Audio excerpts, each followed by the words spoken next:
And today I'm going to try and share something new that I haven't spoken about earlier. What I'm going to talk about is going to be especially relevant for companies or organizations that think of themselves as primarily services businesses, but who are also trying to transform themselves to become products or platforms. So, and one of the key challenges that such companies, of course, we understand that people are the heart and soul of any enterprise, especially a company that provides services to their customers, right?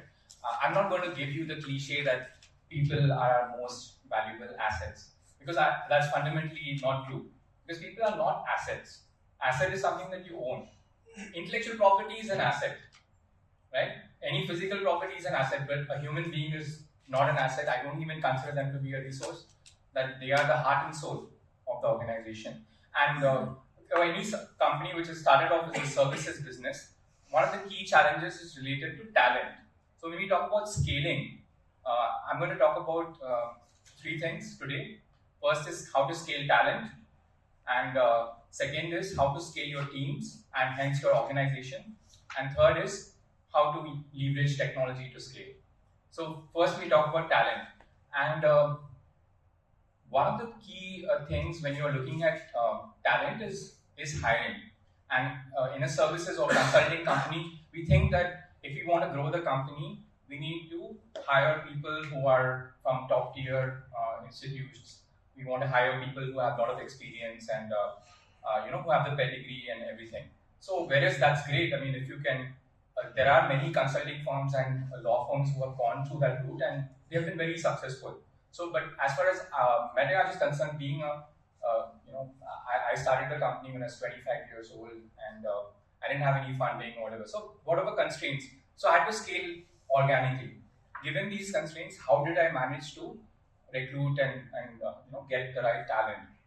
So the first thing is, I didn't know about this. I heard this from Balaji later when he spoke about that every business, has to be built according to what is unique about the entrepreneur.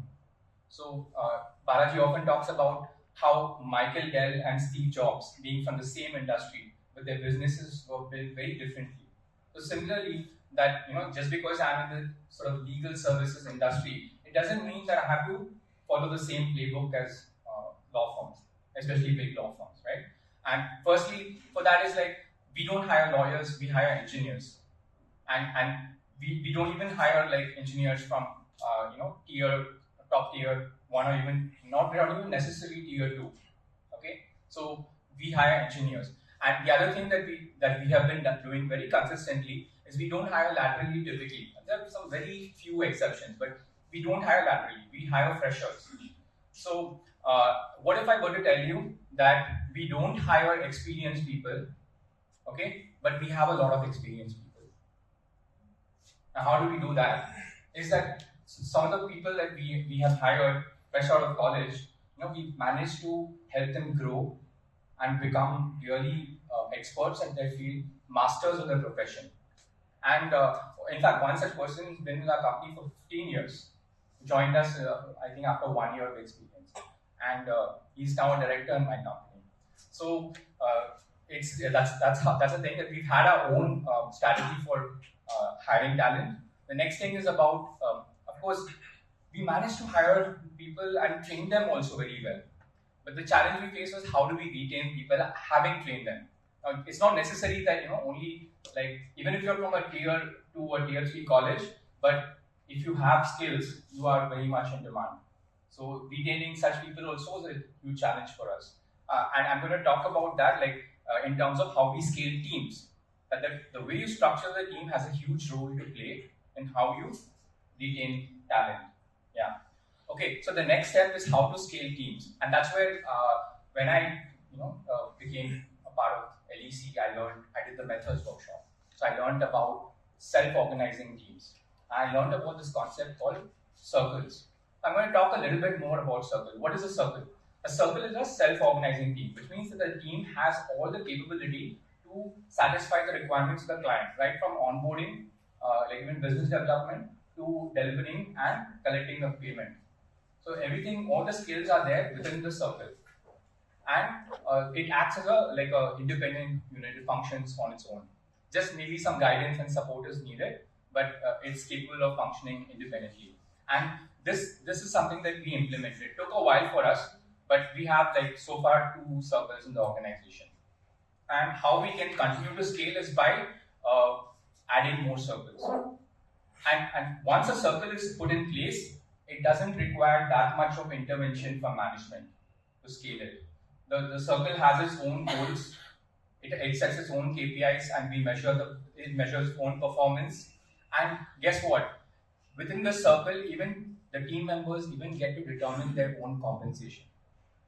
This was like magic to me. When I heard Balaji speak about it, and there was a case study in one of the LEC projects, I said, why not we try it out? That people get to determine their own salary. You might think that, oh, if people get to determine their own salary, why don't they ask for whatever they want, right?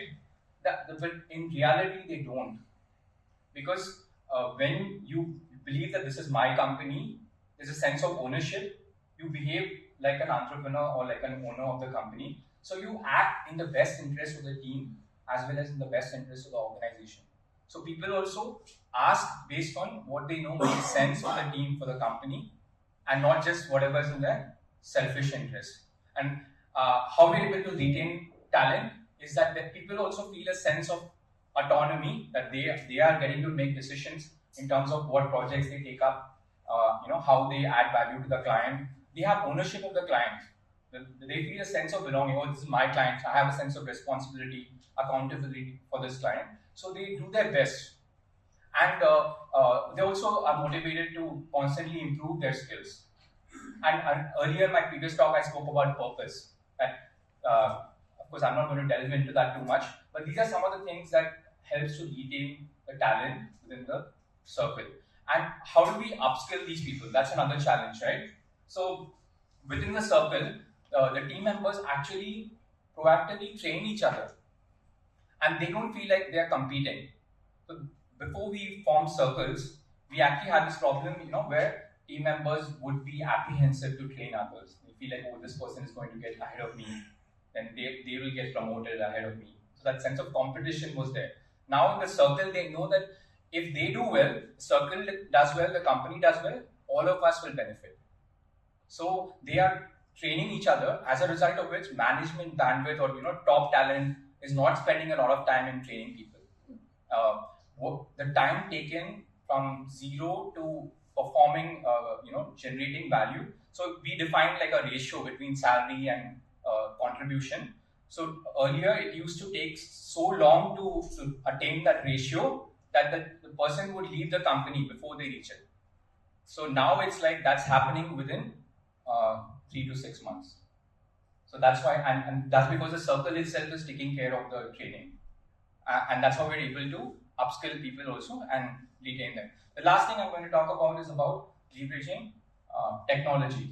And earlier, I always had a vision to like how to scale this company using technology. And I never got the time. I had a lot of ideas. As a patent attorney, I listened to other people's ideas. I helped them to grow their businesses using technology. I always say, oh, you need to build really deep technology to differentiate or to scale. But I wasn't following that in my own business. I filed a patent, but it was not related to my business. I got it related to some presentation software. Then I thought, okay, how do I innovate in my own business? And that's where I tried to apply design thinking, and I mapped the user experience of my customer, understood what are the key challenges and bottlenecks they face. And one of the things that I observed and discovered was that people have ideas, especially like those top 10% or brilliant people, right, who file most of the patents, but they are also the most busiest people. So you ask them to like write a document about it, and they'll say, let me get back to you on that. They're very excited to talk about their idea and to all kinds of people, but you ask them to sit down and write something about it, and they don't come back to you. So that was a big bottleneck in scaling our business. How do we get companies to innovate as well as...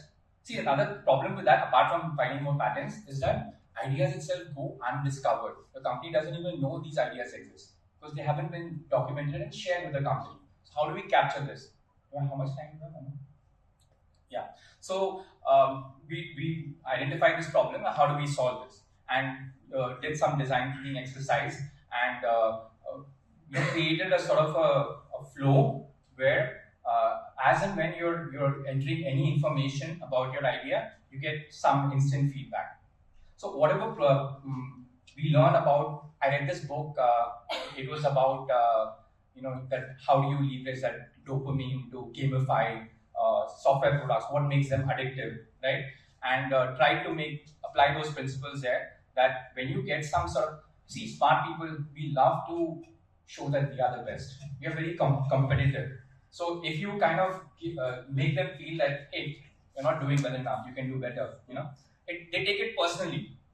So all I had to do was like add some feedback and give them some sort of score on whatever they're entering. And when they see the score and they see the the dashboard, they feel like, oh man, I can't be doing so badly. So they just spend more time and effort on it, and then they provide all the information. So I had some people like who, I mean, even after so many meetings and sessions, I could not flush out information from the inventors. Okay, but here someone spent 5 hours at one shot and completed and provided all the information, including great technical details. And after that,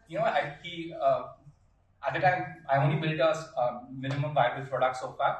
But he was expecting some sort of a Nobel Prize for completing that document. He's like, okay, I completed the document. What am I going to get now? So I was like, I'm sorry, but you're just going to get a better quality patent. But yeah, I think so. That's something that really improved the experience, and we have this experience. And so the challenge, we still have a lot of challenges to go, but I'm just happy that I've embarked on this journey to becoming more of a technology entrepreneur. And world has changed a lot. So there was a time when if you had to build even some software, or you would need to have a tech co-founder. And I heard this a lot. Don't even try. All right.